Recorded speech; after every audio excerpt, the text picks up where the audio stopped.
Real ମୋର ଭାଇ ଆଉ ଭଉଣୀ ଆଉ ଭାଉଜ ମାନେ ମୁଁ ଆପଣଙ୍କର ଗାୟତ୍ରୀ ଆଶା କରୁଛି ଭଲରେ ଥିବେ। ଯଦି ଏମିତି ନୂଆ ନୂଆ ଗପ ଶୁଣିବାକୁ ଚାହୁଁଛନ୍ତି ତାହେଲେ ପ୍ରଥମେ ଆମ ଗାୟତ୍ରୀ ଷ୍ଟୋରି ୟୁଟ୍ୟୁବ ଚ୍ୟାନେଲକୁ ସବସ୍କ୍ରାଇବ କରିଦିଅ। ଗପଟିକୁ ଶେଷ ପର୍ଯ୍ୟନ୍ତ ଶୁଣନ୍ତୁ। ମୁଁ ଗ୍ୟାରେଣ୍ଟି ଦଉଛି ଯେ ଆପଣଙ୍କ ଅସ୍ତ୍ର ଆଉ ଗାତରୁ ସବୁ ପାଣି ବାହାରିଯିବ। ଆପଣମାନେ କେଉଁ ପ୍ରକାର କାହାଣୀ ଶୁଣିବାକୁ ପସନ୍ଦ କରନ୍ତି? ମା ପୁଅ, ଭାଇ ଭଉଣୀ, ଖୁଡି ପୁତୁରା, ଶାଶୁ ଶ୍ୱଶୁର ନା ଦିଅର ଭାଉଜ, ଯୋଉଟାର କମେଣ୍ଟ ଅଧିକ ହେବ ସେଇ ବିଷୟରେ ଆଗକୁ କାହାଣୀ ନେଇକି ଆସିବି। କୋଉ କାହାଣୀ ଶୁଣିବାକୁ ଭଲ ଲାଗେ ଏଇ ଭିଡିଓର କମେଣ୍ଟ ବକ୍ସରେ କମେଣ୍ଟ କରନ୍ତୁ। ଏବେ ଆଗକୁ ଚାଲନ୍ତୁ ଆଉ ଡେରି ନ କରି ଷ୍ଟୋରିକୁ ଯିବା। ନମସ୍କାର ସାଙ୍ଗମାନେ, ଆଶା କରେ ଆପଣମାନେ ସବୁ ଭଲରେ ଥିବେ। ମୁଁ ଆପଣଙ୍କ ମସ୍ତ ଟୋକା ଅଭି ଆଜି ଆଉ ଗୋଟିଏ ସୁନ୍ଦର କାହାଣୀ ନେଇ ଆସିଛି ଯୋଉଥିରେ ନାୟିକା ହଉଛି ମୋ ନିଜ ବୋଉ। କଣ କହିବି ସାଙ୍ଗମାନେ, ଏଇ କାହାଣୀ କହିବାକୁ ଗଲେ ସତ, ଯାହାକୁ ମୁଁ ବି ବିଶ୍ୱାସ କରିପାରୁନି ଯେ ମୁଁ ଏସବୁ କରିପାରିବି ବୋଲି। ପୁଣି ମୋ ନିଜ ବୋଉ ସହିତ। କିନ୍ତୁ ଏବେ ସବୁ ଦେହ ସୁହା ହେଇଗଲାଣି। ସାଙ୍ଗମାନେ, ମାଇକିନା ମାନଙ୍କର ଗୋଟେ ଗୁଣ ହଉଛି ସେମାନେ କଥାକୁ ବେଶୀ ଚୋରେଇ କରିବେ ଯେମିତି କେହି ନ ଜଣାନ୍ତୁ।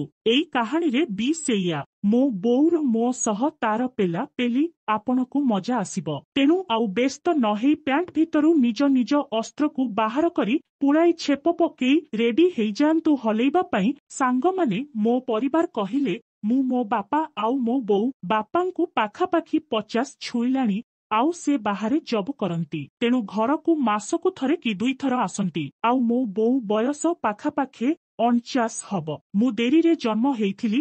ଆଇ ମୋ ବୋଉ ବିଷୟରେ ଟିକେ କହି ରଖେ। ମୋ ବୋଉର ସବୁଠୁ ଆକର୍ଷଣୀୟ ଜିନିଷ ହଉଛି ତାର ଗୋରା ଚିକ୍କଣ ଜଙ୍ଗ ଆଉ ପିଠି। ମୋ ବୋଉ ଟିକେ ଡେଙ୍ଗା ଆଉ ତାର ବଡବତ ପାଦ ଆଉ ମୁହଁମତ ପୁରା ଗୋରା ତକତକ। ଆଇ ମୋ ବୋଉକୁ ଯଦି ଆପଣ ଖାଲି ଲୁଗାରେ ଦେଖିବେ ଆପଣଙ୍କ ଅସ୍ତ୍ରରୁ ବିଷ ଆପେ ଆପେ ବୋହିଯିବ। ମୋ ବୋଉର ଚଉଡା ଛାତି ଆଉ ବିଶାଳ ବେଲ ଚାଲିଲେ କି ଘର କାମ କଲେ ଖାଲି ଦୋହଲୁଥିବ। ମୋ ବୋଉ ଘରେ ଥିବାବେଳେ କେବେ ବି ଲୁଗା ଭିତରେ କିଛି ପିନ୍ଧିନି, ପୁରା ଗାଁ ମାଇକିନା ଭଳିଆ। ତେଣୁ ଘରେ ମୁଁ ତାକୁ ଏମିତି ଅବସ୍ଥାରେ ଦେଖୁକି ସବୁବେଳେ ଅସ୍ତ୍ର ହଲାଏ। ମୋ ବୋଉର ପିଚା କଥା ନ କହିଲେ ଭଲ।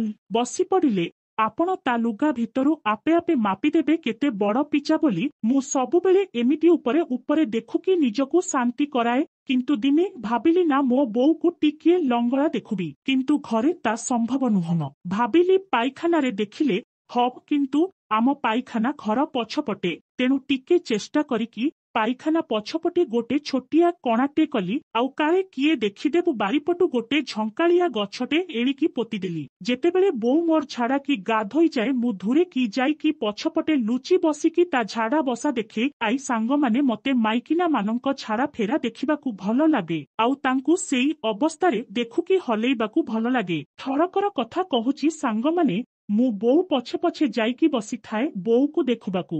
ବୋଉ ପାଇଖାନା ଭିତରେ ପଶିଗଲା ଆଉ ଜୋରେ କବାଟ ଦେଇକି ଲୁଗାକୁ ପୁରା ଖୋଲିଦେଲା। ଓହର କେତେ ବଡ ବେଲ ଥର କିଣା ଓହଳି ପଡିଲା। ବୋଉ ସେମିତି ପୁରା ଲଙ୍ଗଳା ହେଇକି ପାଇଖାନା କମୋଡ ଉପରେ ଯେମିତି ବସିଛି ତା ବିଶାଳ ଫଳଚା ଦାଣ୍ଡି ମତେ କଣାରେ ପୁରା ସଫା ସଫା ଦେଖାଗଲା। ବୋଉ ପିଚାରେ ପ୍ରବଳ ବାଳ ଥିଲା, ବୟସ ଯୋଗୁ ବାଳ ଗୁଡାକ ପୁରା ଖଇରିଆ ଦେଖାଯାଇଥାଏ। ବୋଉ ପୁରା ଫଲମୁ କରି ପିଚାକୁ ଟେକିକି ଝାଡା ଫେରୁଥାଏ। ମୋ ଅବସ୍ଥା ଅସମ୍ଭାଳ। ମୁଁ ପ୍ୟାଣ୍ଟ ଭିତରୁ ମୋ ମୁସଳିଆ ଅସ୍ତ୍ରକୁ ବାହାର କରି ପୁଳାଏ ନାଳ ପକେଇ କେଣ୍ଡି ଚାଲିଲି ମୋ ଅଣ୍ଡାକୁ ଧରିକି। ବୋଉ ତ ବ୍ୟସ୍ତ ଥାଏ ଝାଡା ବସିବାରେ। ବୋଉ ବହୁତ ସମୟ ଝାଡା ବସେ, ତେଣୁ ମୋତେ ଧୀରେ ଧୀରେ ଦେଖୁକି ଅସ୍ତ୍ର ହଲେଇବାକୁ ପଡିଲା। ମୁଁ ମୋ ଗୁଆ ଦୁଇଟାକୁ ଜୋରେ ବାଳ ହାତରେ ମକଚି ବୋଉକୁ ଦେଖିକି ହଲାଉଥାଏ। ଏମିତି 15 ମିନିଟ ଯାଇଛି। ବୋଉ କମୋଡ ତଳେ ହାତ ଭରା ଦେଇକି ଧୀରେକି ଉଠିଲା ଆଉ ସାଙ୍ଗମାନେ ଉଠିବା ସମୟରେ ବୋଉର ବିଶାଳ ପିଚା ସଂକୁଚିତ ହେଇ ଏକ ଅପୂର୍ବ ଦୃଶ୍ୟ ସୃଷ୍ଟି କଲା। ବୋଉ ପିଚା କଣାରେ ପୁଳାଏ ଝାଡା ଲାଗିଥାଏ।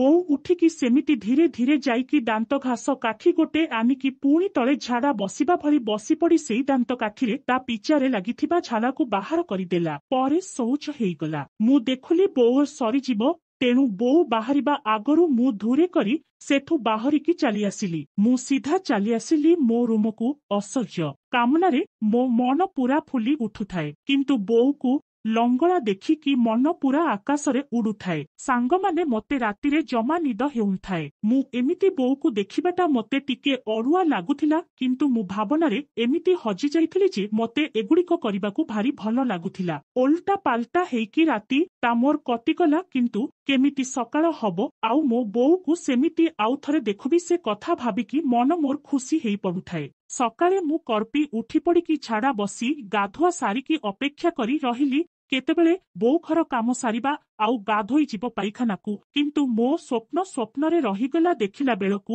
ବୋଉ ଭୋରୁ ଉଠିକି ଗାଧୋଇ ସାରିଥିଲା। ମୋ ମନ ଟିକେ ଦୁଃଖ ହେଲା, କିଛି କରିବାକୁ ଭଲ ଲାଗିଲା ନାହିଁ। ମୁଁ ମୋ ରୁମରେ ବସିକି ଗେମ୍ ଖେଳୁଥାଏ। ସେତେବେଳକୁ 11ଟା ହେଲାଣି। ମୋତେ ଜୋରେ ପରିସ୍ରା ଲାଗିଲା। ମୁଁ ପାଇଖାନା ଆଡକୁ ଗଲି, ଦେଖିଲି ଭିତର ପଟୁ ଲକ ପଡ଼ିଛି। ଭାବିଲି ବୋଉ ଭିତରେ ଅଛି। ମୁଁ ପୁରା ଖୁସି। ଡେରି ନ କରିକି ସିଧା ଚାଲିଲି ପଛପଟକୁ। ଯାଇକି ସେଇ କଣାରେ ଦେଖିଲି, ଓହ ସାଙ୍ଗମାନେ, ମୁଁ ଯାହା ଦେଖିଲି ମୋ ଆଖକୁ ବିଶ୍ୱାସ ହେଲାନି। ମୋ ବୋଉ ପୁରା ଲଙ୍ଗଳା ହୋଇ ପଡ଼ିଛି, ଆଉ ସେ ତା ଗାତରେ ଗୋଟେ ମୋଟା ଲମ୍ବା ବାଇଗଣ ପୂରେଇଛି। ମୁଁ ଆଉ ସମ୍ଭାଳି ପାରିଲିନି, ସିଧା ମୋ ପ୍ୟାଣ୍ଟକୁ ଖୋଲିକି ଅସ୍ତ୍ରକୁ ବାହାର କରିଦେଲି ଆଉ କଣାରେ ଦେଖିବାକୁ ଲାଗିଲି। ବୋଉ ପୁରା ଲଙ୍ଗଳା ହେଇ ପଡ଼ିଥାଏ। ତା ଦେହରୁ ପ୍ରବଳ ଝାଳ ବହୁଥାଏ, କିନ୍ତୁ ବୋଉର ସେଥିପ୍ରତି ଧ୍ୟାନ ନଥାଏ। ବୋଉ ତା ଲମ୍ବା ବାଳକୁ ପୁରା ମୁକୁଳା କରିଦେଇଥାଏ। ଆଇ ତା ବେଲ୍ ମୋ ଆଡକୁ ଥାଏ। ବୋଉ ଗୋଟେ ଗୋଡକୁ କମୋଡ ଉପରେ ରଖୁକି ତା ବାଁ ହାତରେ ଓହଳି ପଡ଼ିଥିବା ବେଲ୍କୁ ପାଟିରେ ଚୁଚୁମି ଚାଲିଥାଏ। ତା ବେଲ୍ ଏତେ ଓହଳି ପଡ଼ିଛି ଯେ ତା ବେଲ୍ର ଅଧା ଭାଗକୁ ସେ ପୁରା ପାଟିରେ ପୂରେଇ ଦେଉଥାଏ। ମତେ ପୁରା ସଫା ଦେଖା ଯାଉଥାଏ। ବୋଉ ତାର ବଡ଼ କଳା ଭୁଣ୍ଡିକୁ ଦାନ୍ତରେ ମକଚିକି ଚିତ୍କାର କରୁଥାଏ। ମୋର ତ ହିଟ୍ ହେଇକି ହାତ ରୋମ ଟାଙ୍କୁରି ପଡୁଥାଏ। ମୁଁ ଜୋରେ ହଲେଇ ଚାଲିଥାଏ। ଏତେ ଜୋରେ ଅସ୍ତ୍ର କେନ୍ଦୁଥାଏ ଯେ ମୋ ଅସ୍ତ୍ର ଭୁଣ୍ଡି ପୁରା ନାଲି ପତି ଯାଇଥାଏ। ମୁଁ କିନ୍ତୁ ସେପ୍ରତି ଧ୍ୟାନ ନଥାଏ। ମୁଁ ବୋଉକୁ ଦେଖୁକି ମଜା ନଉଥାଏ। ମୋ ବୋଉ ଏତେ ବୁଦ୍ଧି ହେଲାଣି, କିନ୍ତୁ ତା ରସାଳିଆପଣ ଯାଇନି। ବୋଉ ବାଇଗଣକୁ ଗାତରୁ ବାହାର କରି ପାଟିରେ ପୂରେଇ ଦେଲା, ତାପରେ ତାକୁ ପାଖରେ ଥିବା ଥାକରେ ଥୋଇଦେଲା ଆଉ କମୋଡ ଉପରେ ଝାଡ଼ା ବସିବା ଭଳି ବସି ପଡ଼ିଲା। ତା ମୁହଁ ପୁରା ମୋ ଆଡକୁ ଥିଲା। ଆଇ କହିବାକୁ ଗଲେ ପୁରା ମୋ ପାଖରେ ବୋଉ ବସିଥିଲା। ସେଠୁ ବୋଉ ତା ଗୋଡକୁ ଟିକେ ଉଠେଇ ଡାହାଣ ହାତରେ ପାଟିରୁ ପୁଳାଏ ଛେପ ନେଇକି ଗାତ ଦାନରେ ବୋଳିଦେଲା। ବୋଉର ଗାତରେ ପ୍ରବଳ ବାଳ, ପୁରା ଗାତରୁ ନଭି ପର୍ଯ୍ୟନ୍ତ।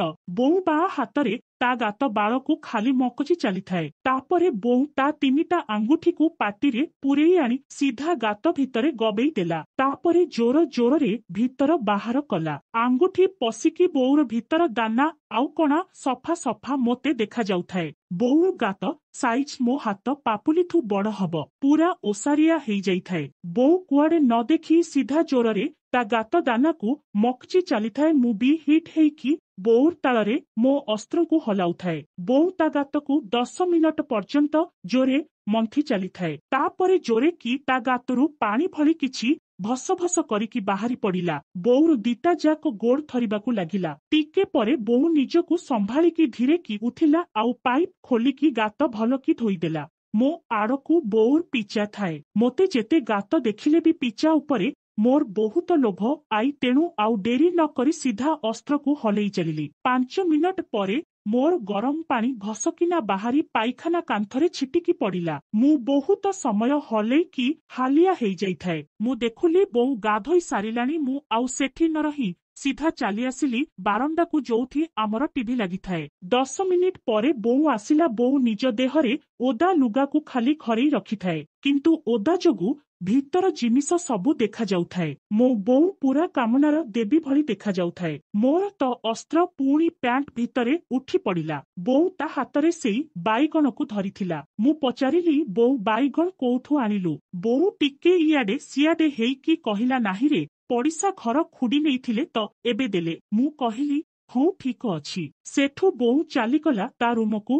ଆଉ ପଛପଟୁ ତା ଗୋରା ଚିକଣିଆ ପିଠି ଆଉ ବିଶାଳ ପିଚା ଫାଙ୍କରେ ପଶିଥିବା ଲୁଗାକୁ ଦେଖୁକି ମୁଁ ଅସ୍ତ୍ରକୁ ମକଚି ଚାଲିଲି ଜୋରରେ। ସାଙ୍ଗମାନେ, ଏମିତି ସବୁଦିନ ବୋଉ ଅଜାଣତରେ ମୁଁ ତାର ଗୋରା ଦେହକୁ ଦେଖୁକି ମୋ କାମନାର ଜ୍ୱାଳାକୁ ମେଟାଉଛି। ମୋ କାହାଣୀ ସରିଲା। ଯୋଉମାନଙ୍କୁ ମାଇକିନା ପିଚା ଦେଖିକି ହଲେଇବାକୁ ଭଲ ଲାଗେ ସେମାନେ କମେଣ୍ଟ କରନ୍ତୁ। କାହାଣୀଟି କିପରି ଲାଗିଲା କମେଣ୍ଟ କରି ଜଣେଇବାକୁ ଅନୁରୋଧ। ଆଗକୁ ଏମିତି ଆହୁରି ନୂଆ ନୂଆ କାହାଣୀ ଆସିବ। ସେଥିପାଇଁ ଆମ ଭିଡିଓକୁ ଲାଇକ୍, ସେୟାର, କମେଣ୍ଟ କରନ୍ତୁ। ଏବଂ ୟୁଟ୍ୟୁବ ଚ୍ୟାନେଲକୁ ସବସ୍କ୍ରାଇବ କରିବାକୁ ଭୁଲନ୍ତୁ ନାହିଁ। ଆପଣଙ୍କୁ କୋଉ କାହାଣୀ ଶୁଣିବାକୁ ଭଲ ଲାଗେ ଆଉ ଆଗକୁ କାହା ଉପରେ କାହାଣୀ ନେଇକି ଆସିବି କମେଣ୍ଟ କରନ୍ତୁ। ରହୁଛି, ଧନ୍ୟବାଦ।